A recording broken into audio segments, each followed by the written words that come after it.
Joker 2019 details the descent into chaos of Arthur Fleck, a mentally unstable working-class man who becomes a symbol of rebellion against the elite after he shoots three Wall Street businessmen on the subway one evening. Because his face is painted as a clown, his identity remains hidden, and the film builds up a moral panic in the city as Thomas Wayne, Batman's father, runs for mayor and Fleck uncovers his brutal past as an orphan with a delusional mother who believed Arthur was Wayne's child. As of 2019, Joker has become the highest-grossing R-rated film of all time. New articles appear every day speculating on the film's success. However, many critics agree that Joker attracts viewers due to its raw and realistic focus on mental illness and societal indifference.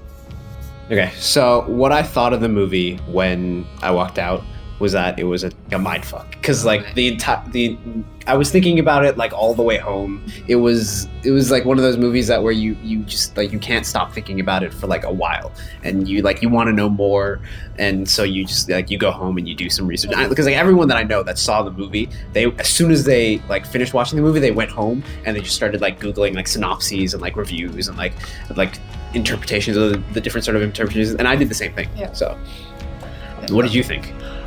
I guess because the thing is I've seen a lot of like psychological movies before, so like in my personal opinion, like the movie wasn't that crazy, but like I guess it did provide like a very interesting way of like looking at mental illness, and like it was definitely the craziest Joker movie about that specific character, I would say, because like there's obviously been a lot of movies about Joker and I've seen a lot of them, but this one was by far probably the most out there of all the Joker movies, I would say. In terms of like comic book movies, this was definitely out there, but in terms of overall psychological movies, I guess not. Probably not. I mean, like, I guess that's probably also why it's like appealing so much to the mainstream audience, because like if you make a movie too messed up, then like it's not gonna be able to attract like the people that you want to attract. So yeah, like, there's like certain boundaries that you can't cross. Like you've read that article where the director took out like a bathtub scene, right? That like you haven't? About the Joker. About the Joker, yeah. The bathtub scene. So there's apparently a scene that's like too crazy to be in the film, and like it takes place like in the bathtub and like with the Joker. Why is it too crazy? But no, that's literally what the director said. Like he didn't say why. He didn't say why. He was like, it was just too. Oh, that's gotta be frustrating. Yeah, and like what's even more frustrating is that he's like, oh, I don't do deleted scenes. So I know. I heard that. I heard him say that he doesn't do deleted scenes. Okay. Yeah. Because like, okay, so like. I think what he meant by that is that everything that he made the movie and he cut it together to exactly what he wanted it to be, and he wouldn't include any deleted anything that he didn't want in the movie in like a DVD or like if he releases the movie over. But like. Something like some platform or whatever, he wouldn't include deleted scenes. Yeah, but like personally, I don't really understand like the psychology of that. Like, I don't think deleted scenes take away from the movie. I think like if you see scenes that weren't included, like maybe they can like add more to the film. Like I don't understand why he doesn't want to like include deleted scenes. Especially like a scene like that incites that much, interest. I mean, like a scene that was too intense for this movie. Like I feel like he's just provoking us. He wants us to know. I know. Like he wants us to like be interested in that scene, and I am. It's just I don't know. Like I like the film like as a film itself. Like I think it's a decent film, but like in my personal opinion, like all these things I've been reading about the director have really frustrated me, because like another thing that I think he's a great director. By the way, like the name of the director is Todd Phillips. Yeah, but like he's the same guy that directed The Three Hangovers. Yeah. One thing that like I don't like about him is that he seems to have some kind of like contempt for like comic book movies, because like what I have read about him is that when he was like making the Joker movie, he was like, okay, I'm gonna like completely like steer away from like typical like comic book style movies, and like I haven't read too much into it, but apparently he was not directly bashing The Dark Knight, but like he was bashing The Dark Knight. He was not directly bashing it, but he was basically sort of looking down on like comic book movies in general. And I think that like someone who's making like a movie like with a central character in like a comic book franchise. Was this a video that you saw this in, or was it an article? It was like a series of articles. Wait, are you talking about when he brought the idea for the Joker? The idea for the Joker, yeah. Yeah, I think he said in like what was the Toronto International Film Festival or something like that he would that when he went to Warner Brothers to sort of sell this idea for the movie The Joker, he came to them with like an entire franchise. Like he came to them with an entire like the name of the franchise was DC Dark or something like that, and he wanted what's it called, to make like an entire like universe of superheroes, supervillains, where it was more like character studies for each one. So this is like this would be like the opening character study of Joker, and he was saying that he would do like other character studies with other of the DC superheroes, supervillains, that sort of thing. And that's what he came with to Warner Brothers. I don't know if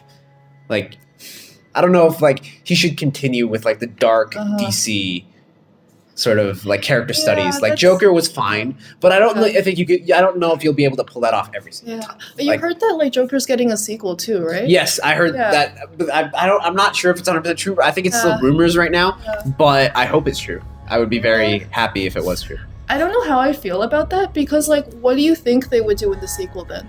Well, probably, honestly, because I heard here. This is what I heard. I heard that like with Joker, because there's a lot of different ways to interpret Joker. A lot of different sort of ways to see, like, to understand the movie, to understand the flow of the movie. A lot of people have different views on it.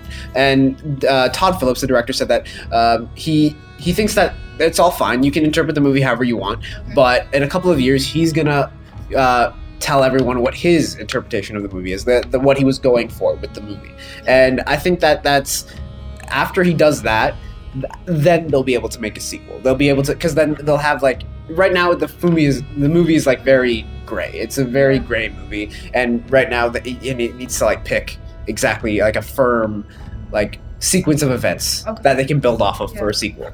Yeah, so basically like in terms of the sequel, so then what do you think, like what kind of questions do you think the first movie leaves us with that we would want to see in the sequel? In terms of my interpretation of this movie, I would say that the main question that I want answered is, was this entire movie in his head? Because a lot of people are saying that, because there's this scene at the end of the movie where he's in the White Room, and there's like one of the orderlies. He's talking to one of the orderlies, and he says that he's thinking of a joke or something like that, and she wouldn't understand the joke. And he's in like a White Room, but also in the beginning of the movie, he's in a White Room, and there's like a cut scene where he's talking to his therapist or whatever, and it cuts to him being in a White Room. So what I was thinking, what a lot of other people are thinking, is that the entire movie from those 2 points was all in his head. Everything that happened, all those events, like killing Murray from the TV show, killing his mom, all that stuff, everything that happened in his past, how his mom like adopted him and stuff like that, that was all in his head. He made that up, and that was the joke that he was thinking of at the end of the movie, because he says that there was a joke that the other lady wouldn't get, and the joke was that instead of Batman creating his origin story, he created Batman's origin story by being the reason that Bruce Wayne's parents died in the alleyway after the movies. So but if the director does reveal that the whole thing was in his head, like, don't you think it kind of feels like that like plot device where it's like, oh, it was all a dream and stuff I feel like that? Doesn't that cheapen? Yeah, I feel like I would feel a little bit cheated, but I feel like it's meant to be like that. I feel like this is one of those movies, because like he was basing it off of the Killing Joke, with the comic book where pretty much the first comic book that details Joker's origin story. And in that comic book, the Joker says that if he has to have a past, he would prefer it to be multiple choice. And so I feel like that's what Todd Phillips was going for here. He wants it to be open. He wants it to feel cheap, I guess. He wants it to feel like really, like, he doesn't want it to be like set in stone. He doesn't want the origin story to be set in stone. So if they were to pursue a sequel, I don't know how they would do it. If Todd Phillips does come back and like confirms everything that his interpretation of the movie, and like he sets everything in stone, and then they move on with this the sequel. They're making a lot of assumptions. First of all, they're making the assumption that everyone cares still about that movie in a couple of years from now. They're making the assumption that everyone would read about, or hear about Todd Phillips' interpretation of what he was going for, and I don't know if that'll work. I feel like they should either just move on and leave his origin story in a gray area, the Joker's origin story in a gray area, and move on with what's going on with Arthur Fleck while he's in the asylum, the Arkham Asylum. What happens there? That could be the sequel to the first movie. I don't know though. Okay, well, personally, like how I see it, like I think what a really interesting sequel would be like if we focus less on Arthur Fleck and more on the people around him and how he influences these people. Since like the first movie is very like character study based, right? Like we get inside his head a lot, but like we don't see too much about like how his actions like influence the public. Like we do see the ongoing moral panic and stuff like that, but I think a movie that focuses more on like the ordinary people around him and like how they're influenced to behave a certain way like would be really interesting. Like if the sequel was where Joker was more of a background character and like it actually focused on like different like ordinary people and like or different like we could even introduce like what's his name, like Commissioner Gordon or something. Oh yeah, like we can like bring him in and like see like how like this kind of moral panic affects his career and stuff like that. We can bring in like older characters like from the franchise as well, like because the thing is, if he does another character study movie, I'm afraid like it'll be too repetitive. Yeah. And like he might just like start doing scenes for shock value, like, oh, this is a really crazy scene, let's throw this in and like scare everybody. But like personally, I don't think that's the point of a movie. Like I don't think you should just make a movie to just like shock people and scare people. There should be some deeper meaning behind that. You're right. And I feel like that's what this movie does well, but I don't know if they're going to be able to pull that off twice. Yeah. Especially in terms of like the mental health aspect of the movie, there's this very specific disease.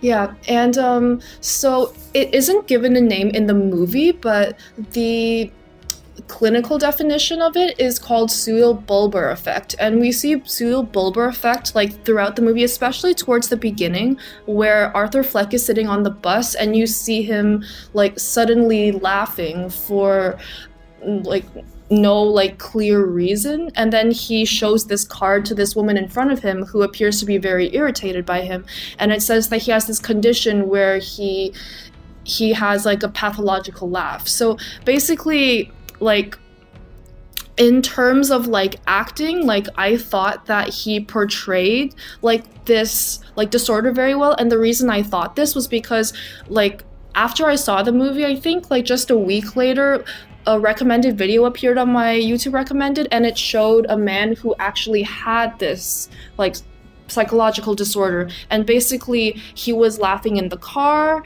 and I think I saw that same one. He was laughing in the car, and it sounded like a lot like the way, because the Joaquin Phoenix, the guy who plays Joker, Arthur Fleck in this movie, he obviously did a lot of research into this disease, and I think he did a very good job in terms of like emulating what it really sounds like, and and like not just what it sounds like, but like he also emulated the mannerisms really well, because you could see like the pain in the person's eyes, like when they were laughing, right? I don't know if if you can see it like in like he's not really laughing in any of like I think Todd Phillips even said that like he's like everything up until like the last scene in the movie, all of it, he didn't have one real genuine laugh at all. Yeah. The entire movie it was all him.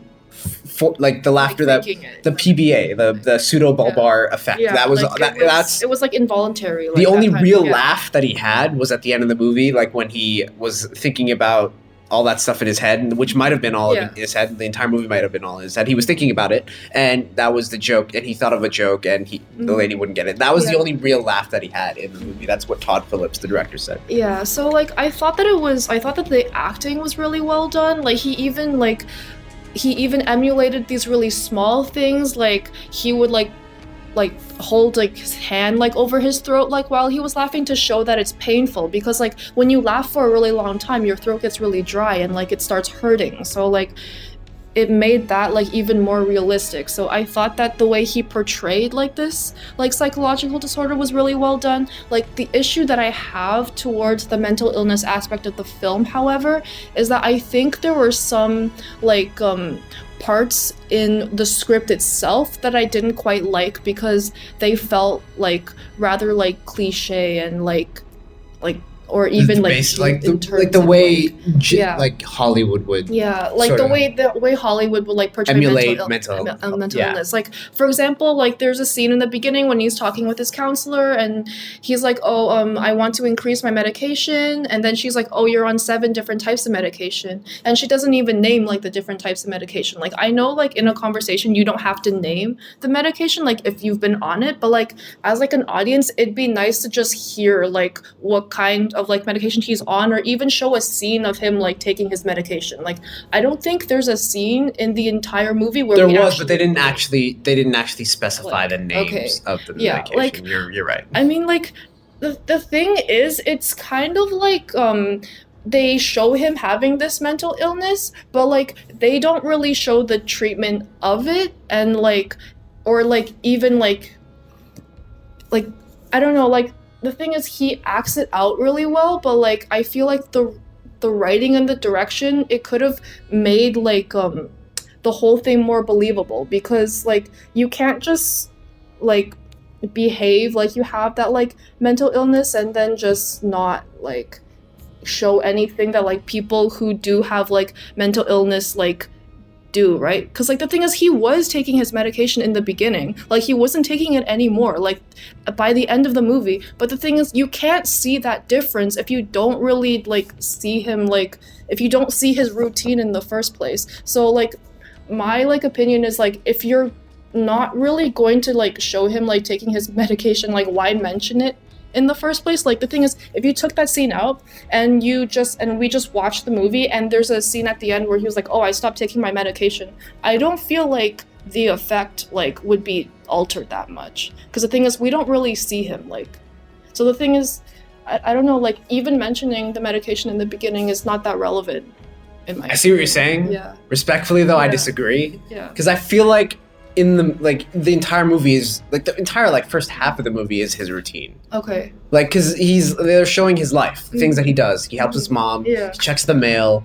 He goes up and down in that weird elevator thing. I think those things are fine. Like he's showing. I think that's and every single aspect in every single part of that movie, he does show like a little bit of something absurd, something weird in terms of his personality, and something in terms of like the way he talks, the way he like stands, the way he walks. Even especially I remember like I saw this. He was like walking towards a convenience store, and just like the way he was walking was a bit off, odd, and the way he runs is off too. Like he in the beginning of the movie, like when he's the kids steal his sign, and he like runs after them, and he it's off. It's like not entirely appropriate. Like you can see that he has a mental illness. You can see that he has all sorts of absurd things the thing is like I agree with that, but like what I'm saying is that like his body language and the way he behaves is a lot more believable to me than some of the things that people say in the movie. Like some of the things they say, like, oh, I've never had a single like moment where I've been happy or something. I see what you mean there.